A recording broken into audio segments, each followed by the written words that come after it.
PEN America Literacy Gala 2024. A year PEN America will always remember as super chill and laid back.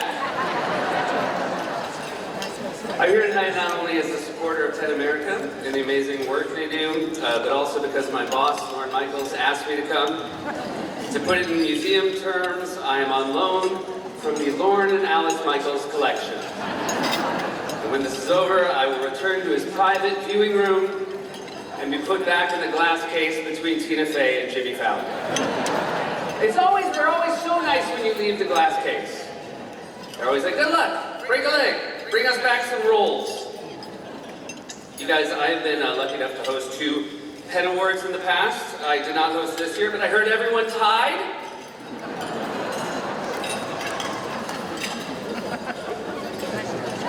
I identify as a writer, not one of the writers of the quality that are here tonight, but I do identify as a writer. I didn't start that way. I was hired at SNL and I identified as an actor. And then I'll never forget, about halfway through my first year, Lauren took me aside and said, have you ever thought of identifying as a writer? And at first it hurt my feelings that he basically was saying, you're not really a cast member, we don't want to see you play characters. But then he explained it to me, you're a very good writer, you write well for other people, and we enjoy seeing you perform as yourself. And it was wonderful advice, and it really set me off the path of these last 2 decades that I've enjoyed so much. And recently, I wrote a children's book, and I was reading it to my boys. And when I was reading it to my boys, there's a bear and a rabbit in the book, and I started doing the voices. And one of my sons said to me, you know, we love your writing, but we don't like when you do the characters. And I said, well, aren't you a couple of Lorns? You know, another note about my kids. I know we're going to talk a fair amount tonight about fighting censorship, but I also want to come clean about something. If I promised that I'm going to read my kids a whole chapter before they go to bed, and I'm getting tired, I'll skip 10 fucking pages. I will fully self-censor 10 pages. I'll just fully make stuff up. I'll be reading and I'll just make up a line. And then Harry Potter said to Hermione, well, that wrapped up quicker than I thought. Can I just say, you know, we're going to do a lot for writers tonight, and I think writers don't ever get the respect they deserve, but also I feel like readers don't get the respect they deserve, and I say that, yeah, let's give it up for readers. Because here's the thing,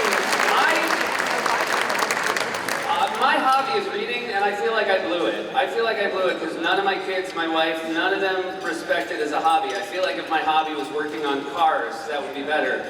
Because I feel like if I was in the driveway with the hood up, they would always look at that and be like, oh, he's busy doing something. But if I walk in a room, if they walk in a room and they see me in the corner reading a book, they never think, oh, he's busy, I'll take my bullshit elsewhere. It is a full interrupt. And for example, my wife's hobby is tennis. I've never walked over in the middle of one of her tennis matches and said, honey, do you mind setting your racket down? I want to see how the table looks in a different part of the room.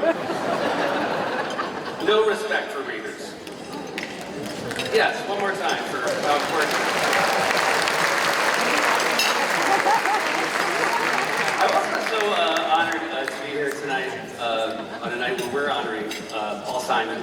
I'm lucky enough to meet Paul through my time at SNL. And I was thinking about Paul today, knowing that I was going to be here.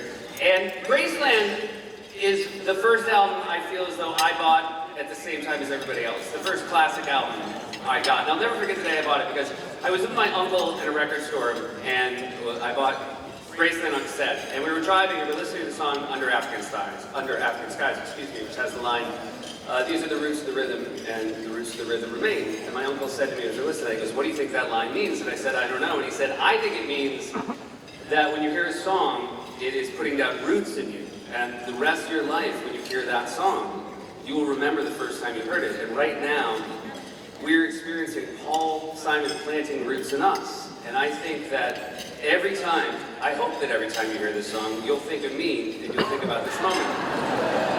And I do. Every time I hear that song, I think of my uncle and I think he was so stoned. And it probably wasn't safe to be in the car with him.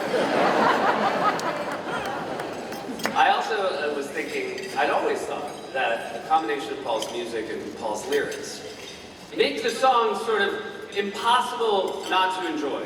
There's no way to perform a Paul Simon song and not get something out of it. And I thought that until 2 weeks ago when my second grader performed 59th Street Bridge song at his school concert, and it was a disaster. They murdered it, and it wasn't fair to Mr. Simon. I want to stress that we're here tonight to celebrate the incredible literary Gala honorees and to show our gratitude to PEN America for championing the freedom to write. Everything you will see tonight comes back to celebrating free expression at a time when it's under siege in unprecedented ways.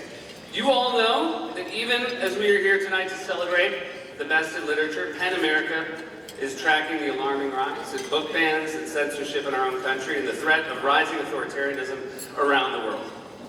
But also admit, all right, for the writers here, admit when you write a book, aren't you a little bummed when nobody wants to ban it? Like back of your head, aren't you a little bummed?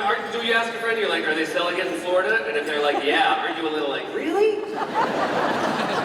I mean, I know it's bad, but a little bit of you is like, DeSantis likes it? Anyway. The freedom that allows us to gather on stage tonight and speak to you is not guaranteed. PEN America is leading the fight to protect that freedom. We have a very exciting night ahead, plus an incredible group of honorees, Paul Simon, Ruby Freeman, and Shay Moss. Almore Latour, yes, round of applause for everyone.